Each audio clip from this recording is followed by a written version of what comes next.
I can already tell that Kylian Mbappe has 12 missed FaceTime calls from Nasser Al-Khelaifi right now.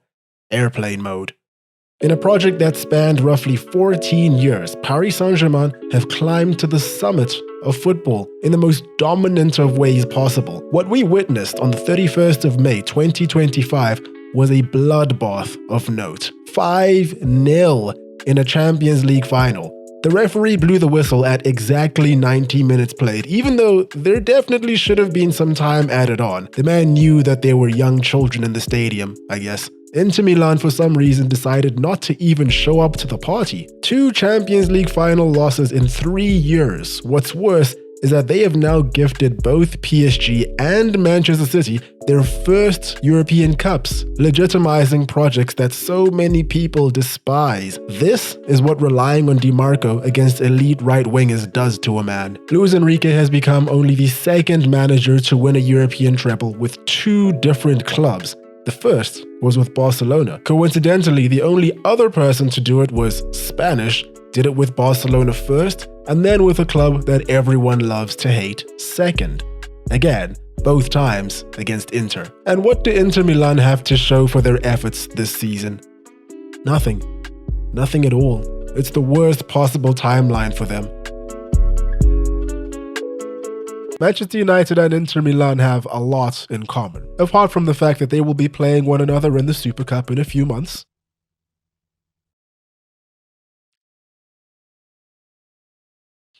Well, that was an unfortunate prediction, wasn't it? Hello everyone, hope you're doing well, welcome back. We live in a post-PSG Champions of Europe world, and I don't really know what to make of it, how to really feel about it. The season's had quite a lot of twists and turns in terms of champions for different major competitions and all of that, which we'll get into in detail next week in the season review. But today, we want to focus on the team of the hour, the champions of Europe. The guys that turned the streets of Paris into a war zone. Just look at this. My God, can you imagine being out there? I can only guess this is light compared to what the streets of New York would look like if the Knicks went through.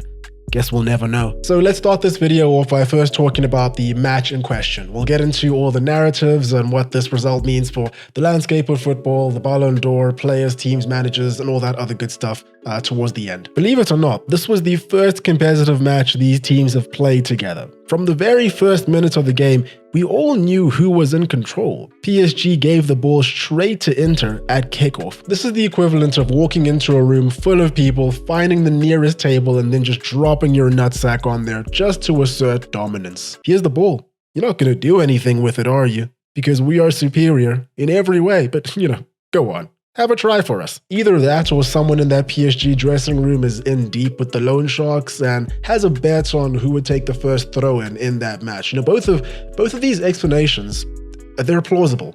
But all joking aside, PSG have been doing this for a while. A lot of teams have been, actually. Here it is against Arsenal. They do it often, even in Liga, and a lot of teams do it. I'm pretty sure I remember Manchester United doing it under Erik ten Hag at some point. What they're essentially doing is manufacturing a situation where they can orchestrate a really robust team press against an opponent in a really vulnerable area of the pitch. From a throw-in in this area of the pitch, PSG are in a much more advantageous position than having to attack a fully set up and organized defense straight from kickoff. It's a lovely trick, but it only really works if you're superior to your opposition in pressing and organization. Manchester United, for example, never were under Erik ten Hag.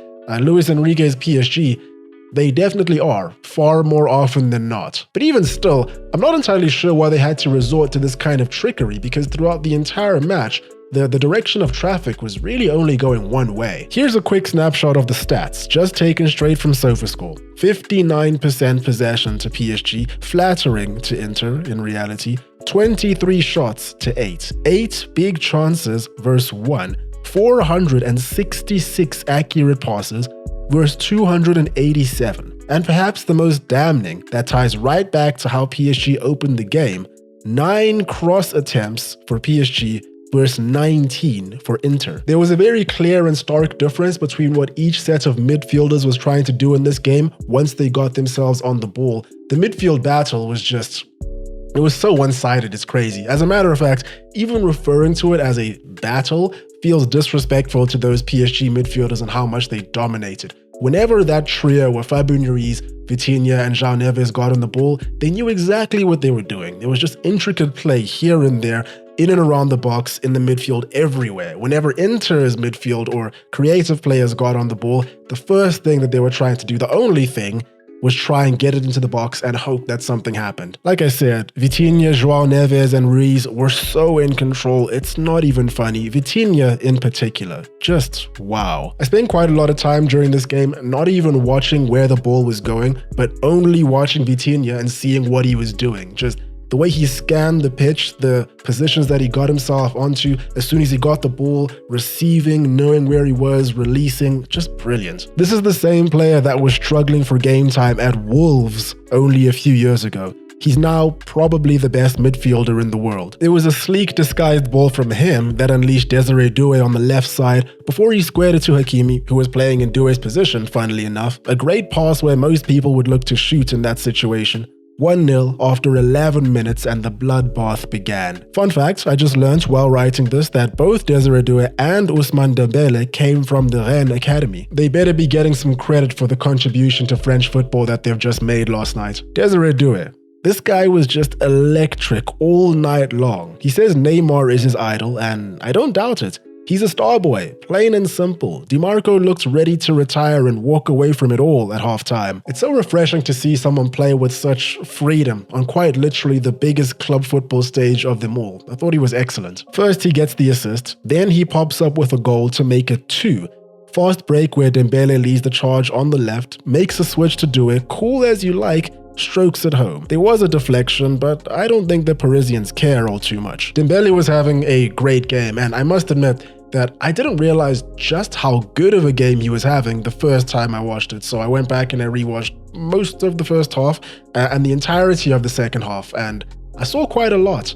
You know, yes, he got those 2 assists, but he was just being so selfless. He was doing some great flicks, he was creative, getting in great positions. Check out this flick in the middle right before Vitinha lays it out for Doué, who got his second of the night. It's just a beautiful sequence all around from everyone involved. And then Doué has to go ahead and take his shirt off, get a yellow card, and probably get substituted off because of that. I think I rate if he doesn't do that, then he probably stays on and then he gets a hat-trick. I don't know. What do you guys think? Dembele gets in on the action again with another assist for Kvaratskhelia for the 4th. And this guy again should have scored at least 2 more goals in this game if not for some bad misses, but he got his goal in the end, well deserved. Kvaratskhelia for 70 million euros has proven to be an absolute steal of a signing. The man is an absolute workhorse of note and still has the nerve to be one of the most unpredictable and straight up frightening attackers when faced up with a defender. Right after his goal, he made a tackle on Denzel Dumfries late on, showing exactly what PSG were missing all those years. Tirelessly chases Denzel Dumfries back into his own half and not only wins the ball back, but wins a free kick.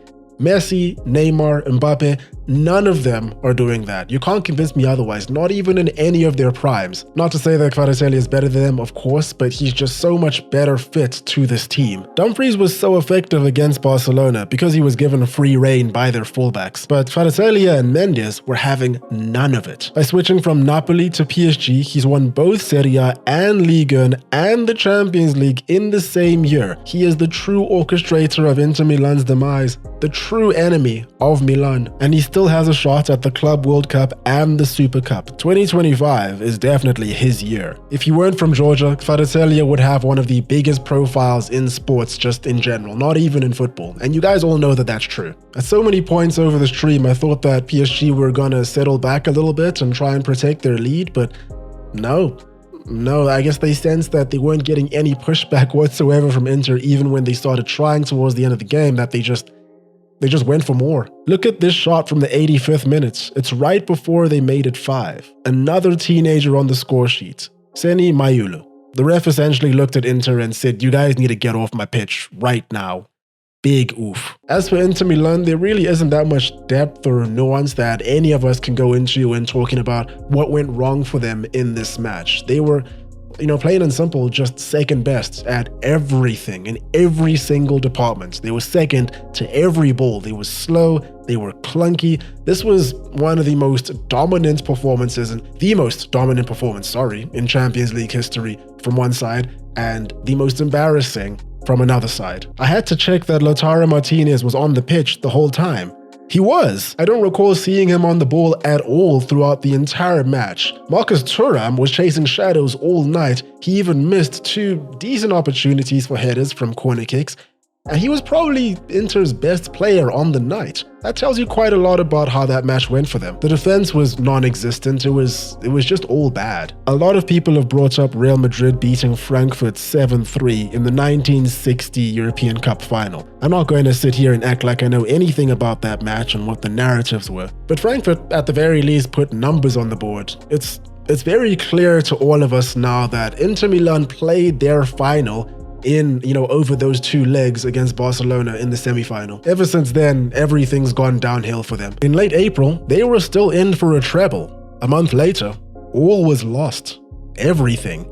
3 games lost in a row across the league and the Coppa Italia put Napoli back in the driver's seat in the league and knocked them out of the cup. Napoli even gave them a chance later on by drawing 2 of their final 3 games, but a draw to Lazio by Inter on the second last day sealed their fate. There have been rumors for quite some time now that Inzaghi is on his way out, possibly to Saudi Arabia for, I think it was reported, 20 million euros a year or whatever it is. I mean, we don't really know. Could be more, could be less, whatever the story is there. And I think to a lot of football purists, they may be looking at that with disgust. But to a lot of realists, I think you should look at his time at Inter Milan and really realize what he's managed to accomplish there. You could probably say that he's taken the team as far as he possibly can. Shoestring budget in comparison to the elite clubs in Europe, but still 2 Champions League finals in 3 years and a league title last season. He's now been pipped to the league by a very strong team that spent 150 million euros on transfers last season, have recently gotten a big influx of cash for Kvaratskhelia,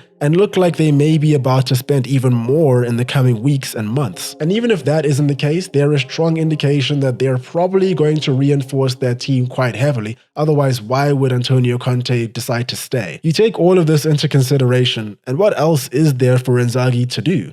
End up like this again? But going back to PSG just for a second, the club has had a tremendous journey this season. Many people have probably forgotten by now, but PSG were 15th in the league phase. They lost 3 times in that stage against really tough opposition, played 2 more games than Inter overall in the competition, defeated the entirety of England, and had their easiest game in the actual final. It's crazy. Luis Enrique is a very difficult man to dislike. Even if you are the most staunch Real Madrid Spanish supporter, you probably at the very least got behind him when he was the coach of the national team and a part-time Twitch streamer. And then we have the story of his daughter, who sadly passed on at the age of 9 in 2019.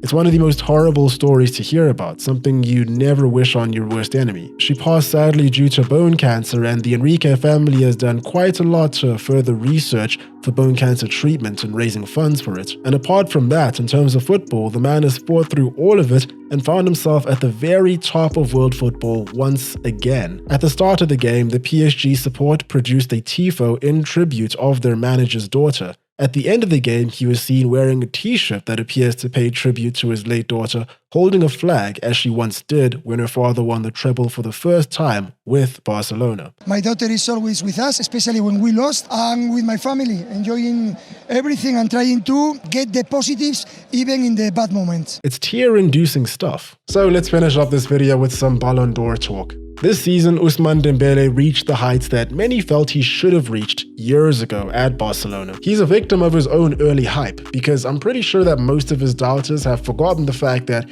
he just turned 28, like 2 weeks ago. He's peaking at a very appropriate time. I think that based on what we all know about the award, that Dembele is the outright favorite at the moment. Champions League winner, treble winner, attacker, 48 goal contributions in the season, 14 in the Champions League. The Balon d'Or is an award given by France Football. Dembele is a Frenchman. It just seems like the stars are far too aligned. Now, do I personally think that Dembele has been the best player over the season?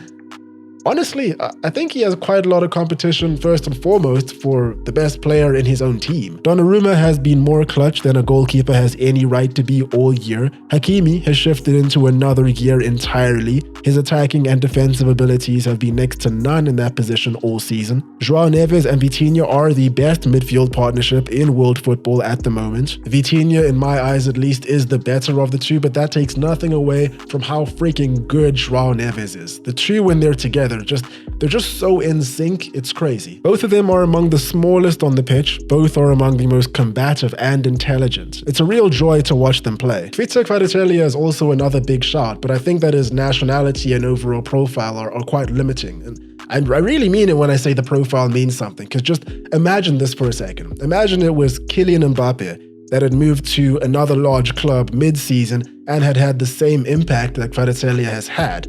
Now, I'm not saying that Mbappe would win the award. I'm just saying that the narrative around it would be different. Don't you agree? And then we zoom out and look at all the other players that are in contention. I think if you've been paying attention all season, even PSG fans should be able to admit that Rafinha has been far more consistent throughout the year. I think he's at 60 goal contributions. He's even won everything, but the big one. It was his goal that was about to send Barcelona through to the final, but he was really only undone by some lapses in judgment by one of his teammates. Of course, I'm speaking about Ronald Araujo, who was directly responsible for Inter's third and fourth goal in the second leg. Otherwise, we might have had a real Champions League final on our hands. And then we have Mohamed Salah, who has had the best individual season number-wise in Premier League history. Yes, Andy Cole and Alan Shearer have done the same numbers-wise, but those were in 42-game seasons, and the league is light years more competitive today, so I put Salah above. Funnily enough, I remember the exact moment when Mohamed Salah's name stopped being mentioned in these conversations. Liverpool vs PSG, second leg in the round of 16. He was anonymous and Liverpool were knocked out. The same goes for the League Cup final against Newcastle. Don't remember much of him. In conclusion, thank you for listening to my thesis. It's gonna be Dembele. Possibly. Maybe. Don't quote me on that. And there we have it. If you haven't already, feel free to give me a follow on Spotify. I'll be posting long-form football stories there. We're talking 40 minutes plus, many of which probably won't be even put on YouTube, or at the very least, it'll be a while before they're edited to be put on YouTube. So you can watch out for that one. And next week, the season review will come out. So that's also another thing coming up. That's all for me today. Hope you guys enjoyed. Hope you're having a good day. Cheers, and I will catch you in the next one.